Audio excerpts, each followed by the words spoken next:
bacaan yang unik. Lalu nanti di sini ada yang pernah membaca surat Al-Ikhlas? Sudah? Sudah hafal semua? Biasanya surat Al-Ikhlas itu ada di dalam sholat berjamaah atau tidak? Biasanya imam itu membaca surat Al-Ikhlas ya? Jadi nanti kita juga akan belajar tentang hadis sholat berjamaah. Di sini ada yang sudah tahu hadis tentang sholat berjamaah? Belum ya. Nanti kita akan mempelajari 3. Yang pertama, Qalqalah. Yang kedua, surat Al-Ikhlas. Dan yang ketiga, kita akan belajar tentang hadis sholat berjamaah. Baik anak-anak, yang pertama kita akan belajar tentang Qalqalah. Di sini ada yang tahu Qalqalah itu artinya apa? Komando.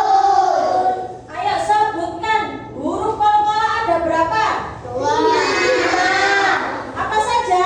Ba, jim, dal, qa, qaf. Biasanya disingkat menjadi Baju di toko. Pinter. Qalqalah itu ada berapa, Nana? 2. Yang pertama Qalqalah Surah. yang kedua Qalqalah surah. Qalqalah surah. Di sini biasanya ada di mana? Kalau Qalqalah surah itu Tengah. di tengah ayat. Kalau Qalqalah kubro ada di Akhir. Ayo di sini siapa yang bisa menyebutkan satu contoh Qalqalah surah? Angkat tangan. Ayo Mbak Fariza. Pinter. Qalqalah kubro. Ayo Mas Guru. Apa Mas Guru? Pinter. Iqra bismi rabbika ladzi khalaq. Itu berarti ada 2 qalqalah ya Mas Guru ya. Pinter. Jadi qalqalah itu ada berapa? 2. Sebutkan yang pertama. Yang kedua. Oke, pinter sekali. Sekarang ayo kita bermain tepuk qalqalah. Jadi gini permainannya itu, Bu Susan nanti akan membacakan ayat. Nanti kalau ada qalqalah, kalian bertepuk tangan ya. Berapa kali?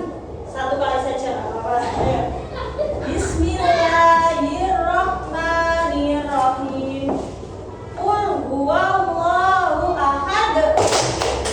Allahus samad. Lam yalid. Ayo, lam yalid ya apa tidak? Lam yalid. Wa lam yulad. Wa lam yakul lahu kufuwan ahad. Pinter. Jadi kalian sudah bisa membedakan ya mana yang qalqalah surah dan mana yang qalqalah Baik anak-anak, tadi Bu Susan kan sudah membacakan surat Al-Ikhlas. Di sini sudah ada yang hafal surat Al-Ikhlas? Sudah. Bu Susan akan mencontohkan satu ini ya dari contoh surat Al-Ikhlas yang bacaannya sesuai dengan tajwid. Didengarkan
Jadi maksud itu Allah Subhanahu wa taala itu ada satu esa, tidak ada yang lainnya. Sekarang ayat yang kedua. Allahu Samad. Allah tempat meminta segala sesuatu. Jadi kalau kita meminta berdoa itu berdoa kepada siapa? Allah. Berdoanya itu maksud apa? Jadi kita itu hanya bisa meminta itu kepada Allah. Sekarang ayat yang ketiga, ayo. Lam yalid wa lam yulad. Dia tidak beranak dan tidak pula diberanakan. Jadi Allah Subhanahu wa taala itu tidak dilahirkan dan juga tidak melahirkan. Jadi Allah itu cuma ada satu. Dia tidak mempunyai anak ataupun tidak mempunyai saudara apapun. Jadi kalau kita misalnya meminta itu hanya kepada Allah. Untuk yang ayat yang terakhir apa? Walam yakul lahu kufuwan ahad.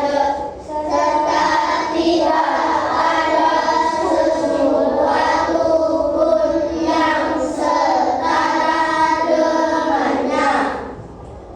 Jadi Allah Subhanahu wa taala itu tingkatan yang paling tinggi, tidak ada lagi di atasnya. Siapapun itu tidak ada yang bisa mengungguli Allah. Jadi kalau kita ini kesimpulan di sini, Allah itu Maha Esa.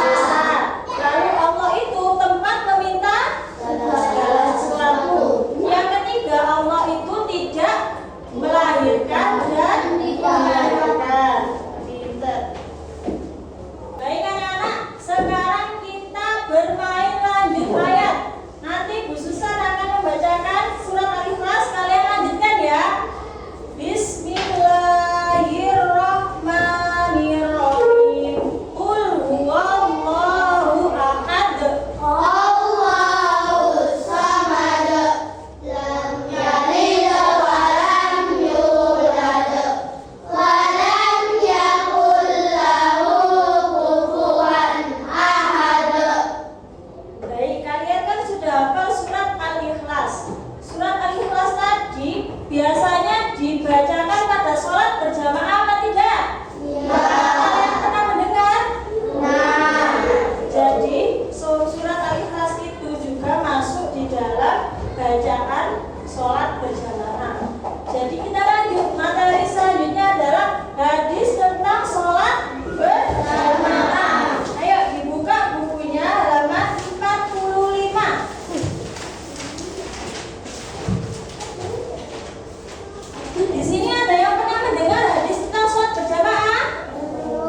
biasanya sholat kalian apakah pernah sholat ke masjid berjamaah? Ayo, siapa di sini yang tidak pernah sholat berjamaah?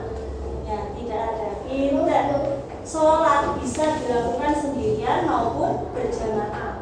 Kalau sendirian nanti pahalanya akan mendapat cuma 1. Kalau berjamaah kalian akan mendapat berapa? 7 derajat. 7 derajat. Jadi lebih utama mana, sholat sendirian apa berjamaah? Berjamaah. Biasanya kalau sholat berjamaah nanti bacaannya juga akan lebih, tajwidnya akan lebih jelas dibacakan oleh imamnya. Jadi kalian pilih mana? Dapat 1 apa dapat 27? 27. Baik anak-anak, itu tadi pelajaran tentang hadis sholat berjamaah.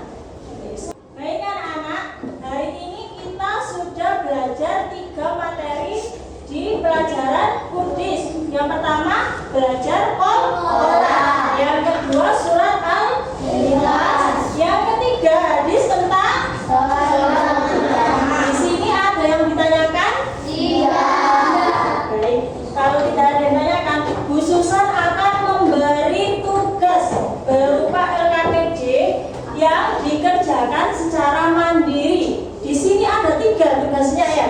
Yang pertama, surat Al-Ikhlas. Di sini kalian harus menggunting. Ini kan ayatnya masih ajakan. Jadi nanti digunting lalu ditempel sesuai dengan urutan ayatnya.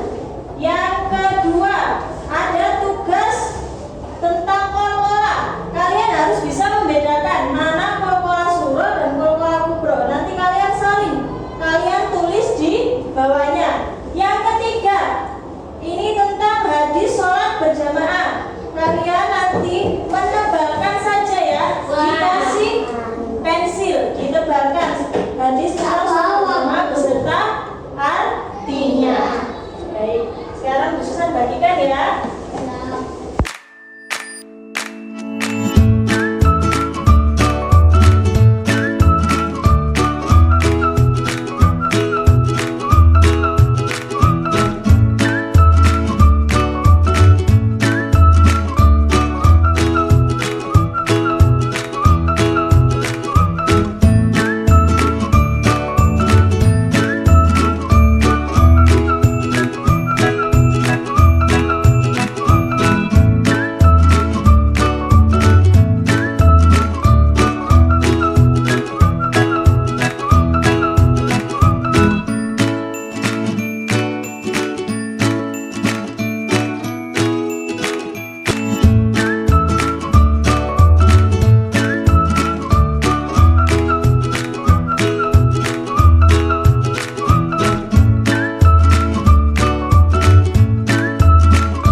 Siapa yang bisa menyebutkan keunggulan dari sholat berjamaah?